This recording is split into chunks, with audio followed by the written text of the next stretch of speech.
Hi! Thank you for coming back. It's Sir Ivy again. Are you ready with our new lesson for today? Good job! So since you're ready, stay with this video so I can teach you. Let's go! Alright, so our lesson for today is the letter F. So this is the mommy letter F and this is the baby letter F. The sound of letter F is one more time. So if the sound of this letter F is ano ang basa kapag tinabihan niya ni Teacher Ivy ng letter A? Alright, so let's make a sound, alright? So this will be and then A. So that will be fa. One more time. Fa. How about nauna yung letter A tapos nasa likod yung letter F? Paano mo yan babasahin? Simple lang, pagsasamahin mo lang uli yung dalawang tunog nila. So mag-start ka dito. A, F. One more time. A, F. So since alam mo na yung basa pag pinagsama yung F at saka yung A, that will be fa. Paano kapag sinamahan mo neto sa dulo? Ano basa niyan? Yes, that will be fam. One more time. Fam.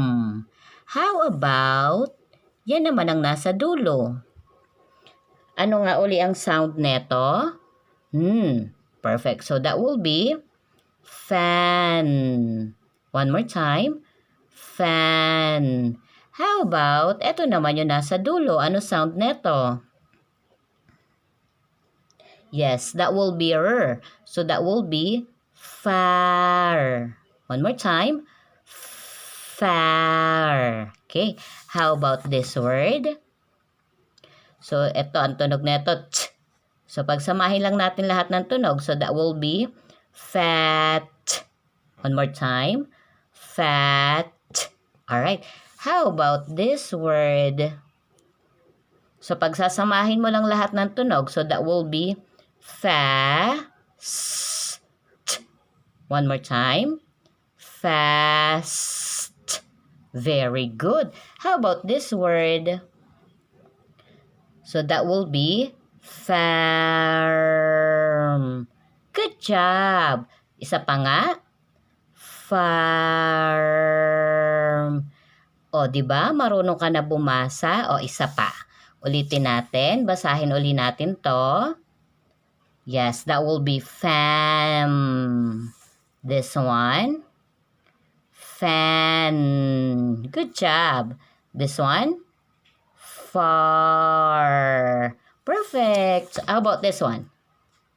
Fat. Good job. And then fast.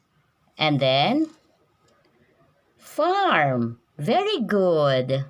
Wow!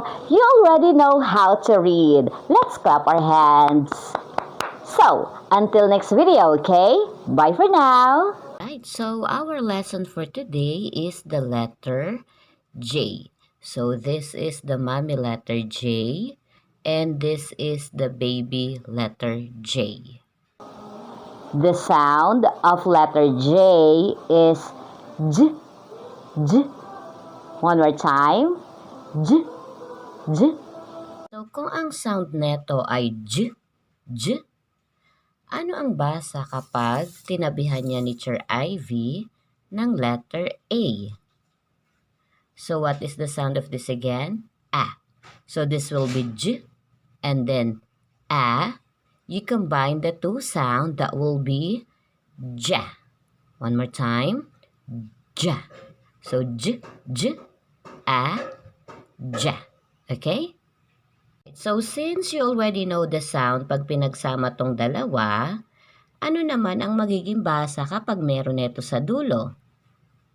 Alright, so let's go ahead and make a sound. So this will be jam. Diba ang sound neto? O idadagdag lang natin. Ja, tapos, So let's read it. Jam. Perfect. How about this word? So, yun lang din. Same. Babaguhin lang natin yung huli. So, yan ay magiging jar. One more time. Jar. Perfect. How about this one? So, this will be jag. Diba ang sound neto? G. Alright, so isa pa. G. Alright, pag samasamahin natin lahat ng sound, so that will be jag. Ang dali, diba? Isa pa. Jag. Perfect. How about this word? Alright, so simple lang din. Pag samasamahin natin yung mga sound, a, k. So that will be jack. Isa pa. Jack. How about this word? So that will be jan. One more time. Jan. Diba ang dali? Wow! You already know how to read. Let's clap our hands. So, until next video, okay? Bye for now.